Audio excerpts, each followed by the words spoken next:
Buen día y bienvenidos a Entrenarme Podcast. Les habla la doctora Dunia Michelle y el tema de hoy es síndrome compartimental agudo. El síndrome compartimental agudo es una afección en la que existe un aumento de la presión dentro de un compartimento osteofacial cerrado, lo que provoca una alteración en la circulación local. Sin un tratamiento oportuno, el síndrome compartimental agudo puede provocar isquemia y finalmente necrosis.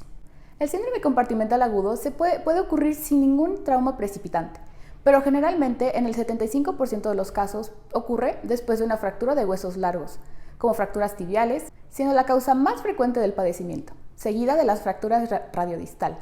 En niños, las fracturas supracondilias del húmero y las fracturas de antebrazo radial y cubital se asocian con mayor frecuencia al síndrome compartimental.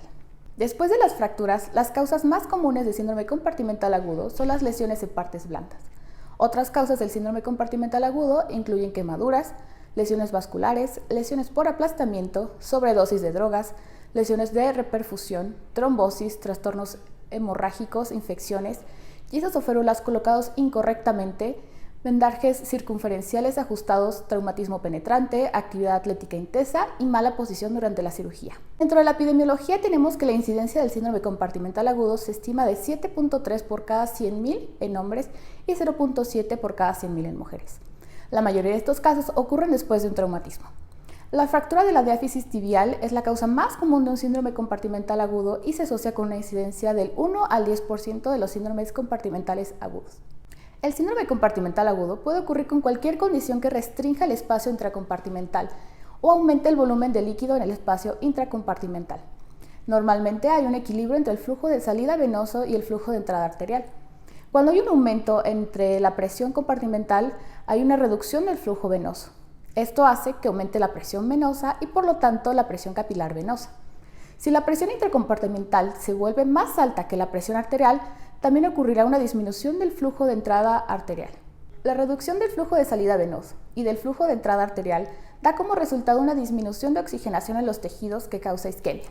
Si el déficit de oxigenación aumenta lo suficiente, puede ocurrir una necrosis irreversible.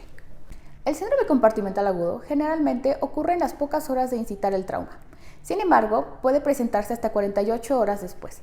Clásicamente, la presentación del síndrome compartimental agudo ha sido recordada por las 5 P: dolor, pain, falta de pulso, parestesias, parálisis y palidez. Dentro del diagnóstico, el examen físico debe centrarse en el territorio neurovascular del compartimento afectado. Se debe observar la piel en busca de lesiones, palpar sobre el compartimento para detectar tensión, sensibilidad y temperatura. Se deben comprobar y comparar los pulsos y evaluar la función motora. No se requiere la medición de la presión intracompartimental, pero puede ayudar en el diagnóstico si existe incertidumbre.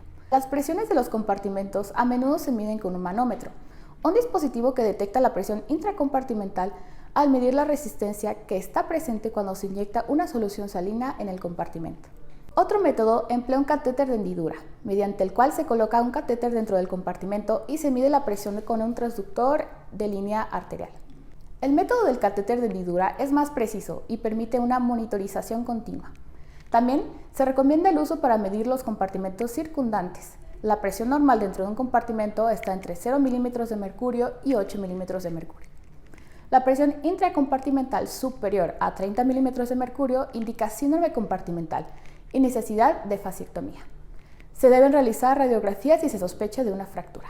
Cuando la presión intracompartimental aumenta entre 10 milímetros de mercurio y 30 milímetros de mercurio de la presión arterial diastólica del paciente, esto indica perfusión inadecuada e isquemia relativa a una extremidad afectada. Las elevaciones de la creatinina fosfoquinasa pueden sugerir una degradación muscular por isquemia, daño o rhabdomiólisis.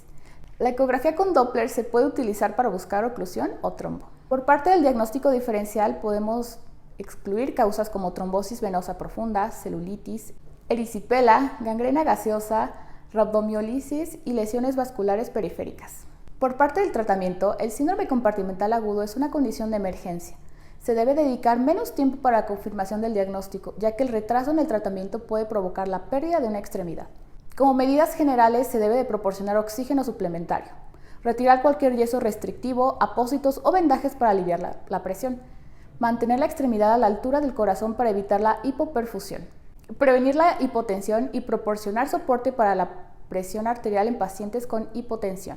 Para los pacientes que no cumplen con los criterios de diagnóstico para el síndrome compartimental agudo, pero que están en alto riesgo según los hallazgos de historia clínica y el examen físico, o para los pacientes con presiones intracompartimentales entre 15 y 20 milímetros de mercurio, se recomienda la vigilancia intrahospitalaria con mediciones seriadas de la presión intracompartimental. El tratamiento quirúrgico es para pacientes con presiones intracompartimentales superiores a 30 milímetros de mercurio y se debe de realizar una fasciectomía quirúrgica. El marco de tiempo ideal para realizar una fasciectomía es dentro de las 6 horas posteriores a la lesión y no se recomienda la fasciectomía después de 36 horas posteriores a la misma. Cuando la presión tisular permanece elevada durante este tiempo, se puede producir daños irreversibles y es posible que la fasciectomía no sea beneficiosa en esta situación. Si se produce necrosis antes de realizar la fasciectomía, existe una alta posibilidad de infección que puede requerir amputación.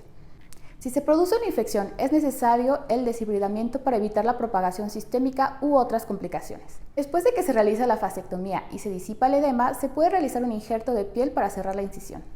Los pacientes deben ser monitoreados de cerca por complicaciones que incluyen infección, insuficiencia renal aguda y rhabdomiólisis. Los estudios a largo plazo en sobrevivientes revelan el dolor residual, contractura de Volkmann, déficits neurológicos leves y defectos estéticos marcados por la extremidad afectada. Se sabe que el síndrome compartimental recurrente ocurre en atletas debido a la cicatrización. Hay algunas personas que pueden morir a causa del síndrome compartimental agudo. A menudo, estos casos son causados por una infección, que en última instancia conduce a la sepsis y al fallo multiorgánico. El pronóstico después del tratamiento del síndrome compartimental depende principalmente de la rapidez con la que se diagnostique y se trate la afección. Cuando la fasciectomía se realiza dentro de las 6 horas, casi se recupera el 100% de la función de la extremidad. Después de 6 horas puede haber un daño nervioso residual. Cuando la fasciectomía se realiza dentro de las primeras 12 horas, solo 2/3 de los pacientes tienen una función normal en las extremidades. En casos muy tardíos, la extremidad suele requerir una amputación. Con esto terminamos el repaso a síndrome compartimental. Agradezco mucho su atención. Les habló la doctora Dunia Michel para Entrenarme Podcast. Nos escuchamos en el siguiente tema.